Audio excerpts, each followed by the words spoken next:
the Bengals great last year. That's what they will do again this season. No tentativeness. Final seconds of the first quarter. Burrow on time. Tyler Boyd breaks away, and now it's a foot race. Boyd will take it for the touchdown. Cincinnati gets the score. Goes deep down the left sideline, and that's caught. That's T. Higgins.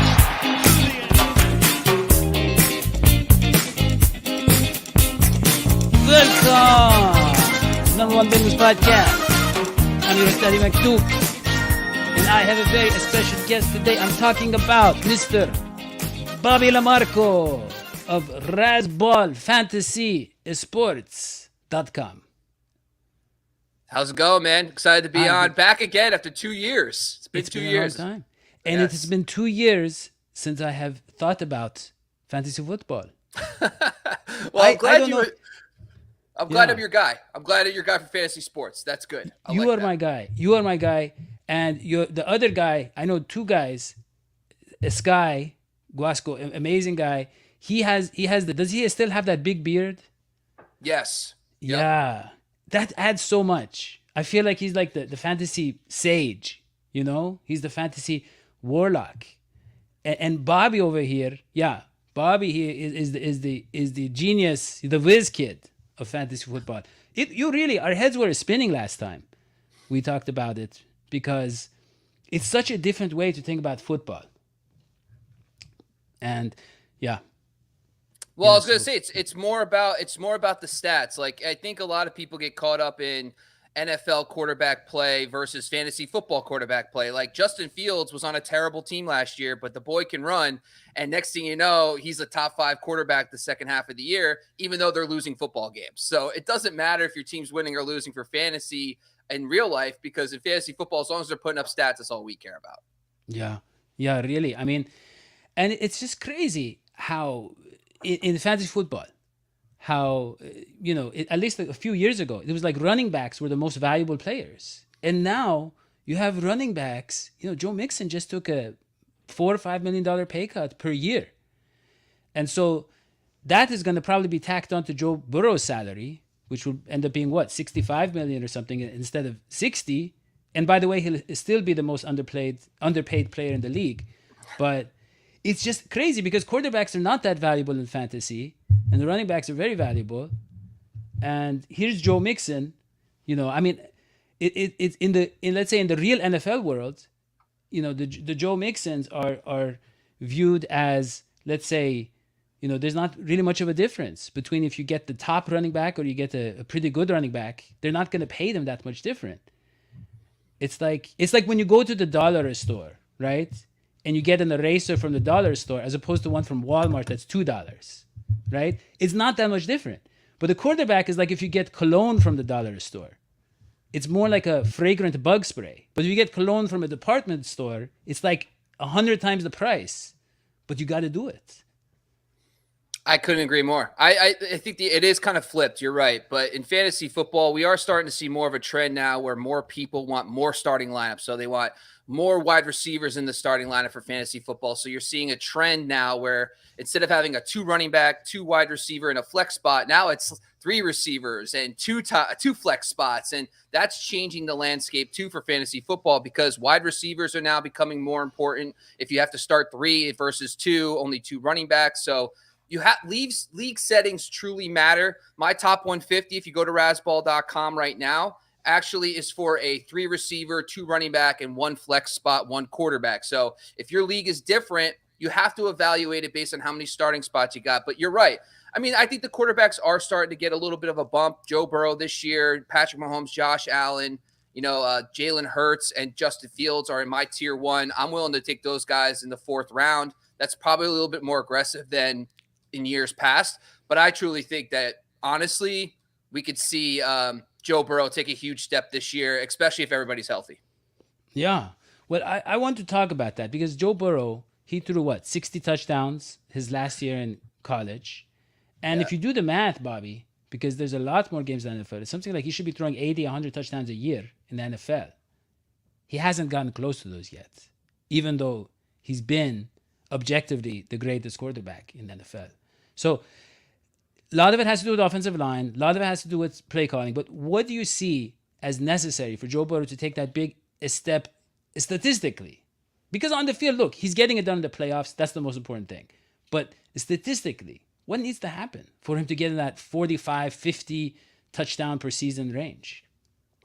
First off, it's the offensive line. I think what you did last year is really kind of invested in your offensive line. Alex Kappa came over. You drafted a day 3 guard who actually stepped up and ended up starting every game last year for you. You also got Ted Karras at center. You tried to bring in Lydell Collins. He played okay, average, better in the run game than pass blocking. And then Jonah Williams stayed healthy, which was nice, which allowed you to take the next step. And you saw it with the pass volume. 2020, Joe Burrow gets hurt. 2021, you're 20th in the NFL in pass attempts. Last year, you're 7th. That's what you need to get to. And if you look at isolate the games where Chase, T. Higgins, and Tyler Boyd were all on the field together, it was only 9 games last year where they all are on the field and they all played at least 50% of the snaps, because T. Higgins, you look at his stats, looks like he played all 16 games, but he came out of the lineup 3 separate times. So if you just look at the 9 games where all of them were played and were healthy, Joe Burrow was out of this world. He was averaging over 29 fantasy points per game. That's Josh Allen and Patrick Mahomes numbers. And as long as that pass volume continues to grow, and in those 9 contests, he averaged 650 pass attempts. He was on pace for 650. That's Patrick Mahomes numbers. That's all Joe Burrow needs to be an elite fantasy option in 2023. Well, Bobby, I love you. You are one of my favorite guests ever. But I'm going to be real with you, as they say. You have Joe Burrow as QB4? That is correct. Okay, so I just want to be clear. You're saying there's going to be 3 quarterbacks who are better than Joe Burrow. So I will admit that there is 2 ways to think about this. I think if you're in a 6-point per passing touchdown league, you could probably make an argument that he's the QB3 behind Mahomes and Allen. And honestly, you could make an argument with me right now, and I'd be okay with that QB2. The only guy I would not take him over is Josh Allen. Just because you could say that Burrow, if you give him the same exact pass volume as Patrick Mahomes, the talent around Burrow is so much better and proven than what the Chiefs have, that Burrow could have a better season. Now, the only reason why I'm at QB4 is Jalen Hurts is right now at QB3, because I think Jalen Hurts has kind of shown it already for a full season. And plus, there's a very good chance that he takes another step as well after his first full season as a starter. But honestly, I'm debating 6-point per passing touchdown leagues. Him as QB3 is definitely an option for me. I see. Okay, so Jalen Hurts, because he put up elite rushing numbers.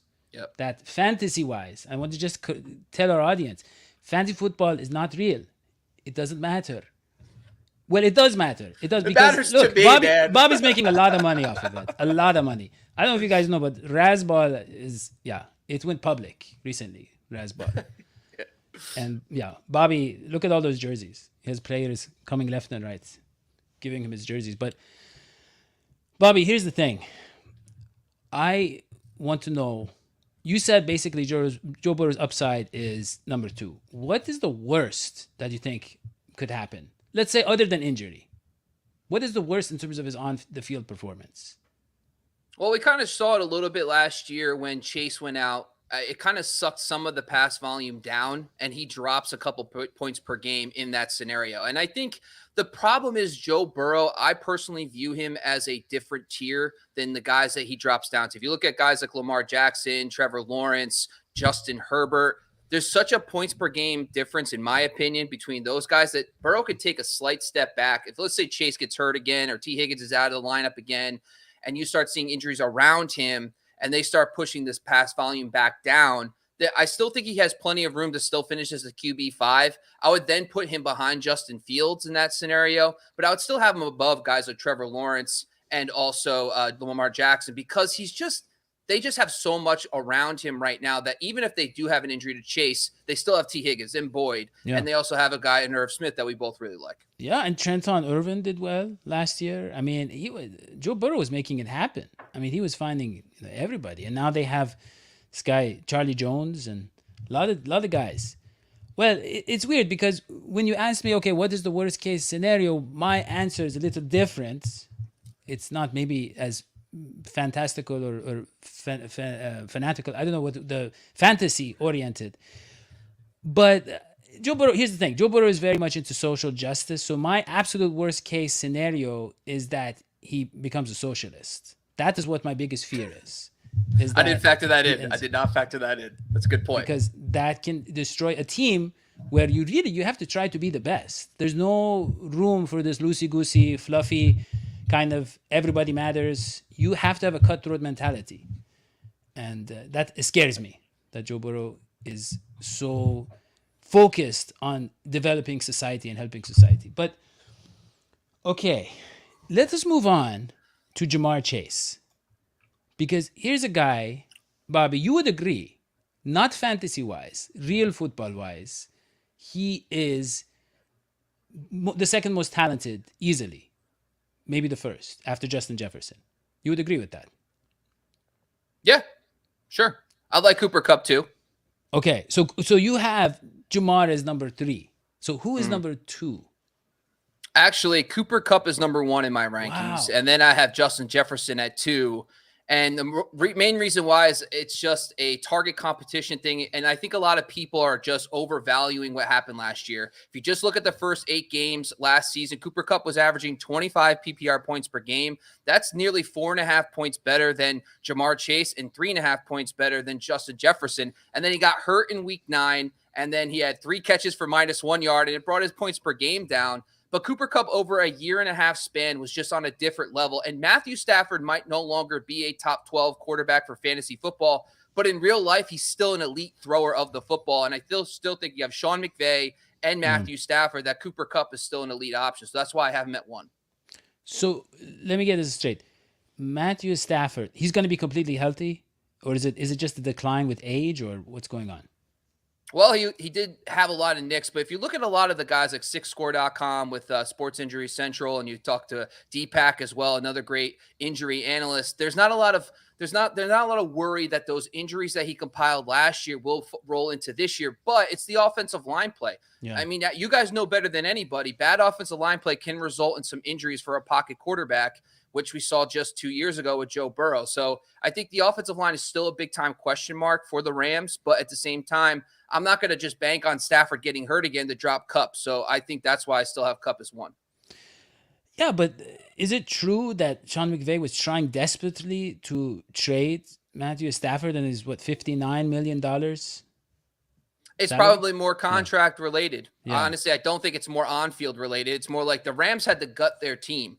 But the other aspect of this, too, is the Rams defense is not going to be as formidable as it was. They got rid of Jalen Ramsey, for example. So if Rams defense, by the way, for fantasy football, a bad defense is fantastic for wide receivers and quarterbacks, because that's just going to offer high scoring games, more pass volume. Trust me, we love that. Maybe not so good for guys like Cam Akers at the running back position, but God, I love that for Stafford. It just means they're going to have to throw more. Yeah.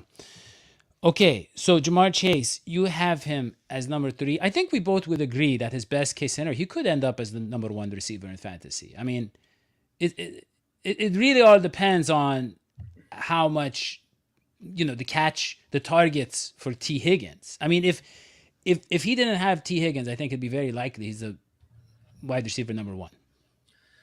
So in the 9 games last year where Higgins, Boyd, and also Chase played together over 50% of snaps, Chase did take a slight step back in points per game, dropping to 19.7 PPR points per game, but he only had 4 games over 17 points, and that's kind of alarming. That's actually under 50% of his games were considered like elite games for fantasy football. And when you're talking about a top 5 pick, you would like to see that percentage a little bit higher. But the biggest thing for Chase, his upside, is that last year he saw his average depth of target drop from 12.6 to 9. His yards after the catch dropped from 8 to 5, but his targets went straight up. So if he's able to kind of get back a little bit to more of a mean in the sense of yards after the catch and ADOT with those targets, of course, he has a shot to be the number 1 wide receiver. He's a stud. Joe Burrow's a stud. And they also have that elite pass volume as well that we saw last year. Okay. Now, what would be the worst, other than injury, what would be the worst case scenario for Jamar Chase? I would say he falls behind Tyreek Hill and Stephon Diggs as the wide receiver 5. I think that's probably where, because like I talked about earlier, there's just a huge gap between the top 5 receivers, in my opinion, and then wide receivers 6, 7, and 8. because of how they performed last year. Tyreek Hill and Stephon Diggs kind of rounded out that top 5 on a per game basis, about 19.5 PPR points per game to 20-ish range. Jamar Chase and them are just so much better. We're talking like 3 points per game better than you start getting to CeeDee Lamb and A.J. Brown. So I think even if he takes a slight step back, and let's say, for example, like I just brought up, the 9 games with T. Higgins and Tyler Boyd, 9.7 PPR points per game would be a step back. I just don't, unless Joe Burrow gets hurt, I just don't see a scenario where with Orlando Brown at left tackle now, another season with your left guard, and another season with your other interior offensive lineman, I just don't see a downside where Chase drops behind guys like CeeDee Lamb and A.J. Brown. Yeah. Well, again, I wasn't prepared for the show the same way you were, Bobby. But my biggest fear and my worst case scenario for Jamar Chase, because the man is very gifted, he's very agile, it's that he ends up on Dancing with the Stars. And they love him, and people love him, and then he's lured away to becoming a co-host on the Today Show or something. That's actually what keeps me up at night, Bobby. I honestly, I might lose sleep tonight. So I'm a little upset you told me that. I'm sorry about that. hoping, This is what goes on in my head. These are the problems. This is why I wish I was a Bobby LaMarco at the Razzball store, sports, swimming in the money. I really do. I know. Bobby, the Bengals have Jamar Chase, who is clearly, like you said, a top 5 receiver. They have another guy who I would argue could, believe it or not, be a top 5 receiver. That's Mr. T. Higgins. T. Higgins, I'm sure you've seen the stats that this man, his play, his production doesn't really take a hit at all. With Jamar Chase on the field, off the field, this guy's a different type of receiver. He is a beastly, monstrous, very powerful, large receiver who embarrasses defensive backs. And he's found this rhythm with Joe Burrow now that they've played, 3 years together. Now you have him as wide receiver 13, which is fair. It's very strange. I don't know if we've ever had 2 receivers, let's say in the top 10 on the same team. Maybe Chris Carter, Randy Moss, maybe something like that. But yeah, it's still, this guy talent-wise, you would agree, is maybe top 5, maybe top 7. So it's tough for a guy like you just brought up. You think of like Wes Welker, Randy Moss type stuff, and those guys had elite seasons with Tom Brady. It really comes down to the fact that you also have Tyler Boyd, who's a solid NFL receiver, and he's going to demand targets. And there's another guy at the tight end position that we really like, but also Hayden Hurst last year demanded targets. He averaged about 5.5 targets in the games where he played with all 3 receivers, and that means something. Also have maybe some of the Samaje Perine passing down work gets spread out to the receiving core. But when you look at the games with Jamar Chase, he's at 15.7 PPR points per game. That's wide receiver 13, right where I have him. It's just hard to imagine a case where even with Chase last year, Chase did miss time. So it's not like we didn't see T. Higgins get an opportunity to become the number 1 for a handful of weeks, but it necessarily didn't skyrocket his points per game. Instead, the offense as a whole took a step back. They didn't throw nearly as much when Chase was out of the lineup. So I think that wide receiver 13, I feel comfortable with. I have him right there with guys like the second-year breakout guys, Chris Olave, Garrett Wilson, and then even guys like Jalen Waddle, too, who I really like. I have them slightly ahead of him. But honestly, I have him above market right now. At wide receiver 15 is the ADP he's at. So I have him a little bit higher than that. So I'll have a decent amount of T. Higgins as well. I think he's a solid option. Yeah, I would say this. That's very logical. I have a kind of maybe a skewed perception of Joe Burrow. I think if Joe Burrow has time for the first time in his career, I think he puts up video game numbers. I think he could potentially, like you said, look, the Bengals have a great defense. The Bengals are a good team. They're not going to be playing from behind that much. But hey, maybe this is the year that they're beating everybody by 25 points. Maybe this is the year that, Joe Burrow, he's doing like a Peyton Manning, what was it, 2007? What was it when he threw 55 touchdowns? Maybe he has that kind of year. And in that scenario, I could see a T. Higgins jumping into the top 10. So that's kind of what I think it happened last year. When you look at the 9 games, like he was on pace for 650 pass attempts last year. When you look at the 17 game pace for those 9 games with Higgins, Boyd, and also Chase in the lineup, he was putting up about 290 passing yards per game, 2.4 touchdowns, like insane numbers if you look at it isolated for those games. And Higgins was still averaging about 15.7 PPR Well, points per game. I don't think those are insane for Joe Burrow. I really don't. I mean, in today's NFL, 300 yards per game, that's very good. But, I just think that we're eventually, with the emphasis on passing, we're going to see the next record-breaking season. I don't know if it's going to be Joe Burrow, but it could happen. It could happen. I think Burrow, he didn't even have a great line at LSU, but he had such great receivers. I see him as a Peyton Manning type player who can just find the best opportunity every single play and score at a wild rate. I don't know. I don't disagree with you. Honestly, I like his pace last year was about 5,000 yards and about 41 touchdowns in those 9 games. So yeah, he started slow because the appendix. Yeah. He started very slow. Yeah. Listen, I'm not going to sit here and pretend I'm not in on Joe Burrow. I honestly think he's the 1B to Mahomes. And if you gave, I guess my question for you, Daddy-O, is how do you feel about Zach Taylor? Do you think Zach Taylor's a good head coach, or would you prefer that he gets let go and you get a better offensive mind? Because if you had Andy Reid or Kyle Shanahan with Joe Burrow, I mean, what are we talking about here? How much better could Joe Burrow get? But do you really think Zach Taylor's the guy you want long-term with Burrow? That's a great question. I would say this. The coach that I want with Joe Burrow is Joe Burrow. That's my take, is I want a coach that lets him be Joe Burrow. And actually, Brian Callahan said it. He said Joe Burrow's become like the coach. He said, I don't know if you read this. Did you see that, Bobby? He said Joe Burrow is so smart and knows the offense so well. He is the coach. And they don't know what their role is anymore because they're not players, Bobby. Brian Callahan doesn't get on the field. He's like, if he's the coach, he was having an existential crisis. It was very odd that he was sharing this with us. He was reaching out for help. I mean, you would think with his salary he could afford a therapist, but he was like, why is this Joe Burrow taking my job? Bobby, look it up. Please, look it up. He said Joe Burrow is more like a coach now.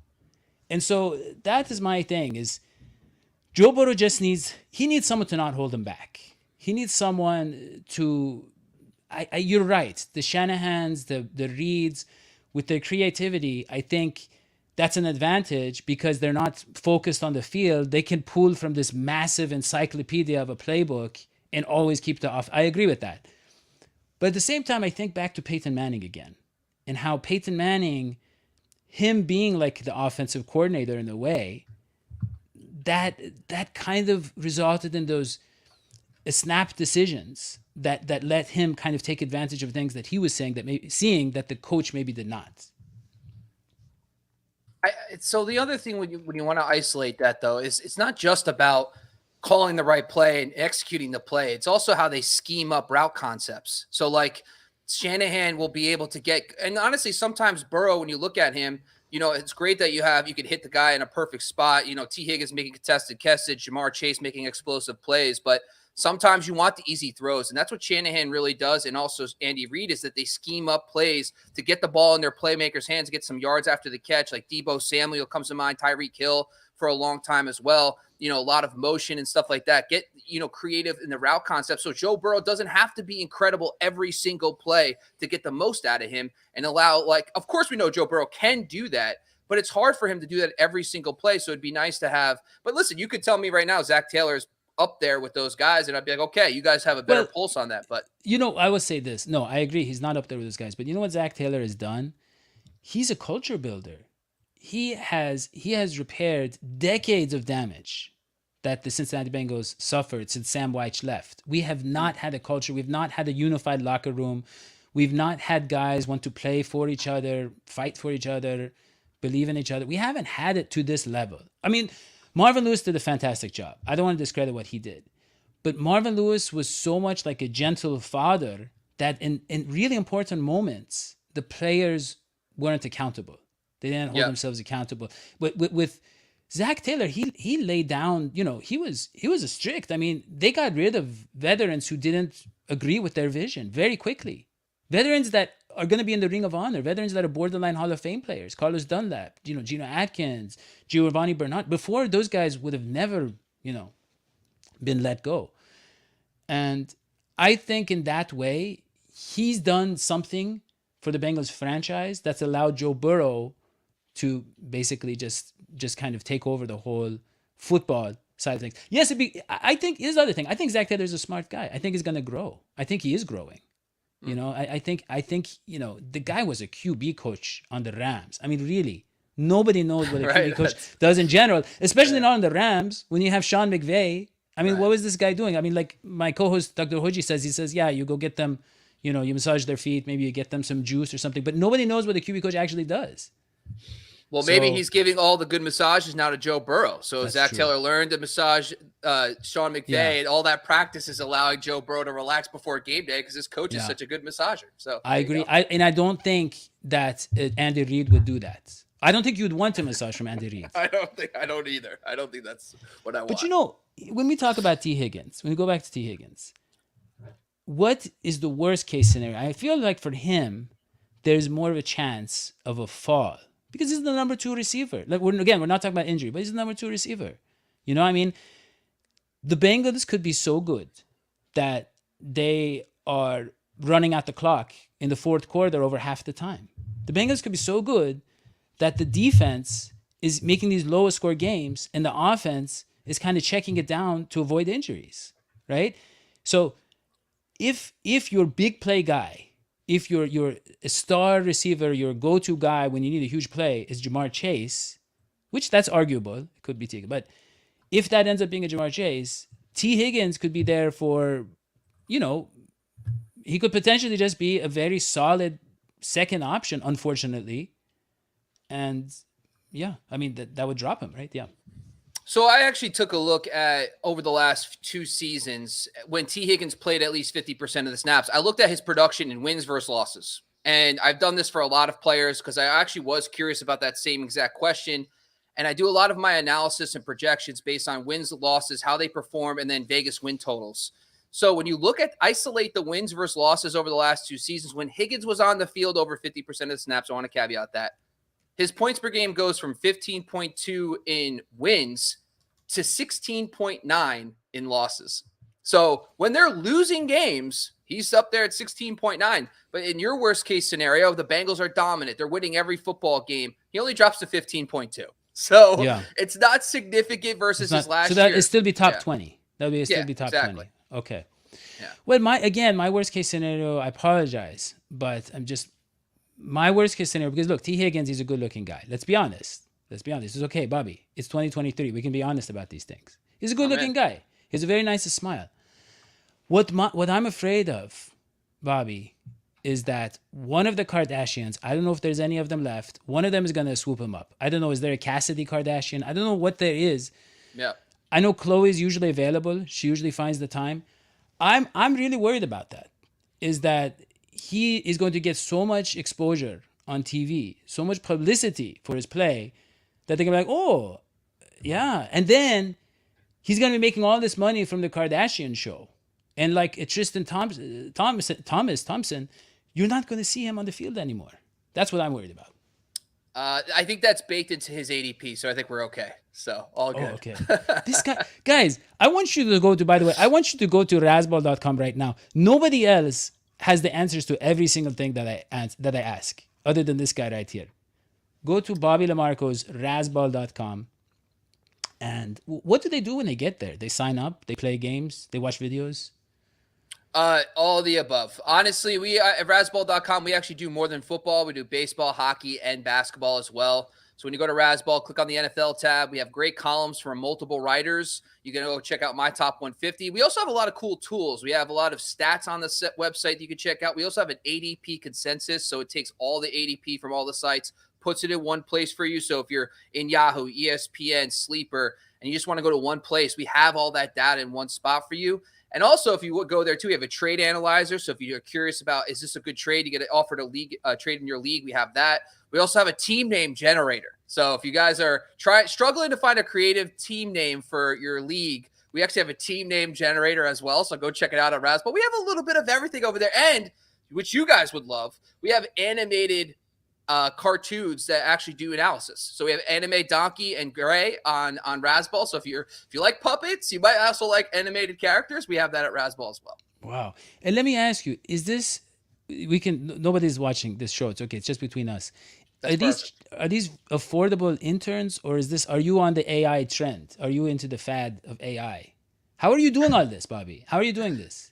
We have a great team of writers, and that's how we do. It's a divide and conquer. We have a bunch of writers on the football side that I really enjoy and love, and they've been doing a great job over there. So it's a team effort. AI hasn't really caught up to us yet, but we have great writers on our site. Wow. Well, I have great co-hosts who are not showing up anymore because of the writers' strike. I told them you're not really writers. It's not about you. It's not about football shows. It's about movies. But they want to show their solidarity. And they said it's Sunday. Why are you making us work on Sunday? It's crazy because it's not even work, Bobby. I don't pay them. No. So technically it's not work. But they still don't show up. I don't know how to deal with these Gen Z millennials. You know what I mean? They're so... They're just so... Yeah. Their expectations are way too high for me. I mean, Bobby, yeah. Sorry to cut you off, but No, speaking please. of guys showing up to work, what about Joe Mixon taking his Yeah. pay cut finally? How do you feel Yeah. about that? Are you excited about Joe Mixon this season? What's your thoughts there? Well, yes, I am. Because I'll tell you, the guy is physically very gifted. And we saw that in the Buffalo Bills game, playoffs. You saw that. How hard... I mean, he was great. I mean, that was about as good of a rushing performance as we saw in the playoffs. And I think with Mixon, he had some problems early in the year. They were mental. I think they were mental. He wasn't hitting a hole fast enough.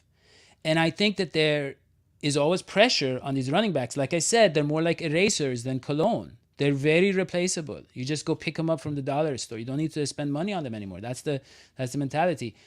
I think that weighs heavily on him. And now he's not a bad contract. $4 or $5 million for a veteran who really fits the team, understands the culture, and has the physique. He's 26, 27. He's not that old. And he still runs really well. So I think he's going to be fantastic. Now, I don't think he's going to be the primary ball carrier. Well, he is. I don't think he's going to be the only ball carrier.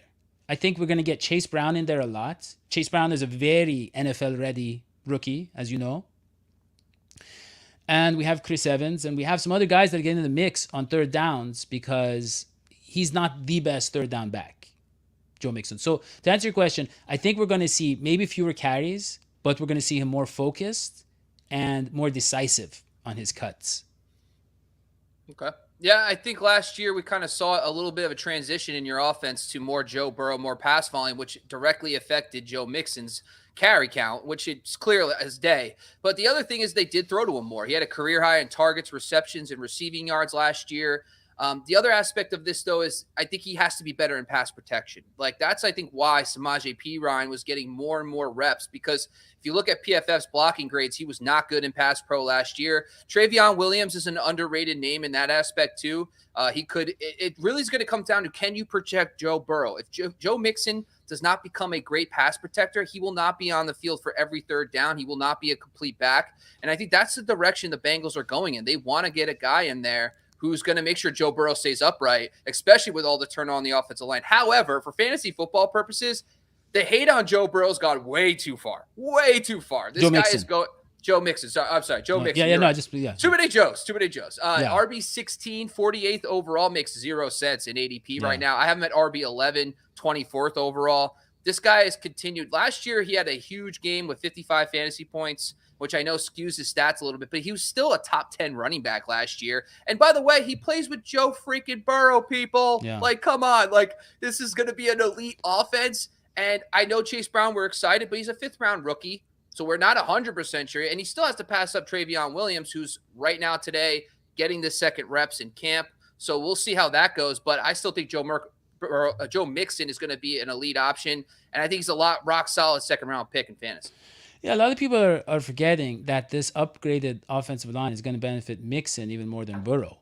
I mean, Last year, Bobby, I don't know how close you follow the Bengals, but the second half of the year, the offensive line was fantastic. They were a top 10 line with that interior really picking it up. And then the entire interior got injured, basically, and that's why we lost in the playoffs. But just those guys back, and then having that massive man, Orlando Brown Jr., on the left is, it's going to really help Mixon a lot. I agree. Now, I have a bone to pick with you, Mr. Bobby LaMarco. Yeah, I know you're the expert, but Tyler Boyd, wide receiver 54. Now, I just want to say something.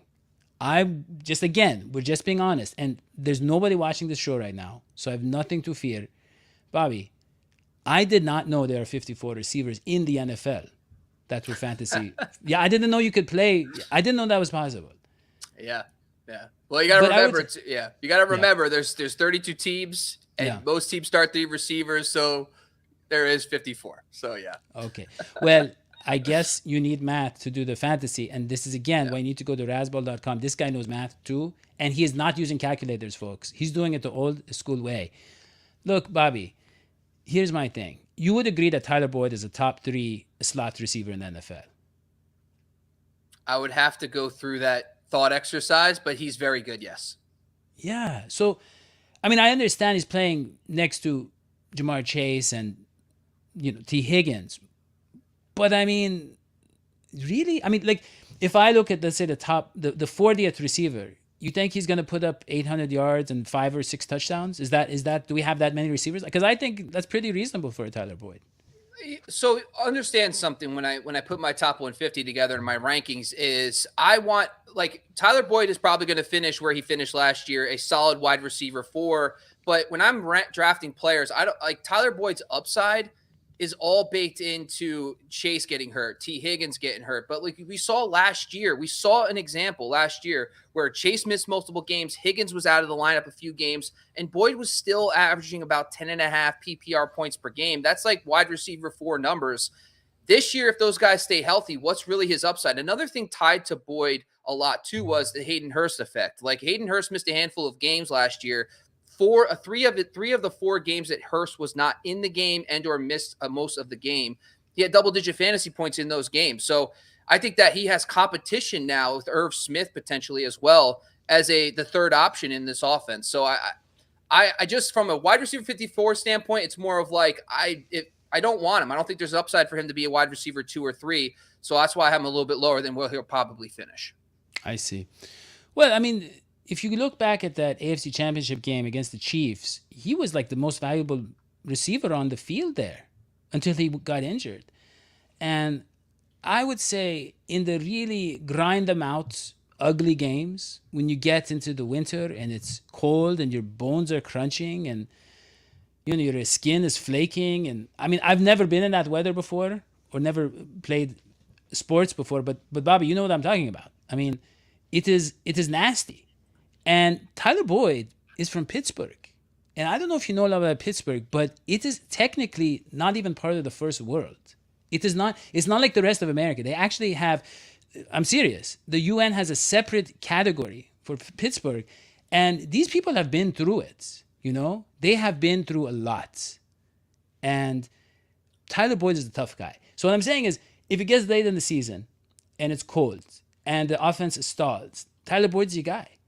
I guess what I'm hearing is that doesn't show up in the fantasy stats, but his value, I mean, he is definitely value-wise, he's a top 20 receiver in terms of a guy to help you win. Sure. Yeah, I mean, we're not talking about NFL caliber player here. We're talking about just fantasy stats. So I listen, you know me, I was on this show 2 years ago. Check the receipts. I loved Tyler Boyd 2 years ago. I was all in on him. And it didn't really work out. He fell to the obvious third option, but I think Tyler Boyd has been fantastic for you guys. If you even look at his late season run, it wasn't overly great. I mean, 5 for 35, 3 for 21, 5 for 51. Like PPR, okay, fine, solid, gets a couple catches here and there. But I think he's a better real world asset for the Bengals than he is a fantasy asset. Yeah, that makes sense. I guess the last thing is it's a contract year. But he's such a team player. I don't think he's going to be selfish and demand the ball or anything more like that. I mean, that would throw off the whole chemistry. So, okay, look, Bobby, we have time for one more player we want to cover, which is a guy you love. A guy the Bengals picked him off the streets, basically. The Minnesota Vikings, they cast this guy to the street. They threw his, all his belongings. They put him in boxes. They said, get out of here. We don't want you. He signs with the Bengals. And just like Hayden Hurst, and just like CJ Uzama, and just like all these guys who play with Joe Burrow, his value skyrockets. So when you look at Irv Smith, a lot of people don't know that when he was drafted in the second round by the Minnesota Vikings, he was 21 years old, very young at the position. And he's not even 25 yet. He turns 25 in August. That's kind of right when you start seeing tight ends peak. That second contract, 25, 26, 27, is when tight ends really start taking off. It's a little different than receivers and running backs. So that's what's going for him. He also has that draft capital in the second round. But we started seeing big-time jumps in his second year. If you look at his stats overall, it doesn't look overly exciting. But he started making big strides in 2020 in his second season. Yards per target, yards per route run, seeing substantial increases in those efficiency metrics. And then, of course, he has the big catastrophic injury in 2021, misses the entire season. We all know that when you have a serious injury, it takes about 2 years for you to get back to your normal levels. And that would mean that last year was probably going to start being that it. But then, unfortunately, they signed TJ Hawkinson.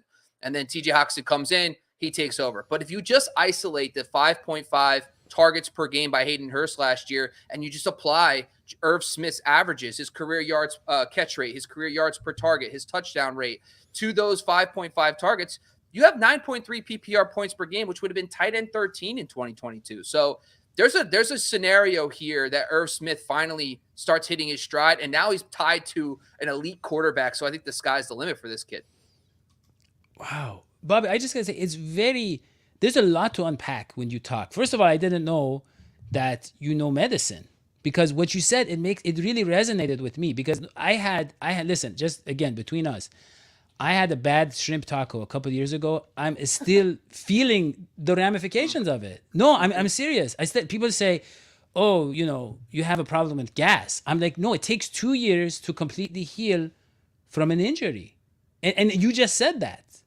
That's crazy, Bobby. It's crazy how much you can make people look good, whether it's Bengals players or me or anybody. But I love all the stats you used, Bobby, and I agree. Physically, he seemed way more impressive as a prospect than he's shown on the field. I will say this. I think Joe Burrow is a Peyton Manning in the sense that he does some magic with tight ends. He has this magical... Look, Hayden Hurst was wide open, caught a wide open touchdown in the AFC divisional round. Hayden Hurst, right? Now, I'm not putting him down. He's a fine receiver, but he's not a superstar. But I mean, this guy was making plays, like exciting plays. And I feel like similar to an NBA point guard, like a Magic Johnson, like a Steve Nash, like these guys can take players' play to a different level just by getting them excited. They run harder, they move better. And I think that just the Joe Burrow factor, just his charisma, just his awareness on the field alone makes Irv Smith, I'm going to say, a top 10 receiver, a top 10 tight end. I think he's a top 10 tight end. I could see it happening. Yeah, I do. I mean, I'm above market on him, so I'm in. Trust me, a top 15 tight end is much higher than the tight end 19 he's going right now, and I have him about 30 spots higher in my top 150. So I am okay with the strategy of you passing on tight end early, filling up on running backs and wide receivers, and then pairing Irv Smith and one other guy and see which one comes out. But I agree. I think Irv Smith's in for a really nice season this year. How did Hayden Hurst finish last year, by the way? Let me just pull it up. Off of my top of my head, he finished as, let's try to go per game because he missed some time here. Hayden Hurst was the tight end 19, 8.1 points per game. Well, I think Irv Smith is better than Hayden Hurst, personally. I think so. But again, yeah. No, there's been reports coming out of camp that they liked Hayden Hurst, but they're like, Irv Smith's just a different caliber athlete and player. Yeah. So listen, we haven't seen the best of this kid yet. He's turning 25 in August. Like, there's better years ahead for him. And trust me, if you want to tie yourself to any quarterback, it's probably Joe Burrow. And the sky's the limit. And I do agree. I think top 10 is aggressive, but I am not going to say it can't happen. No, I mean, I think 25 is such an important age. Obviously, your body's going through a lot of changes. You have a lot of questions.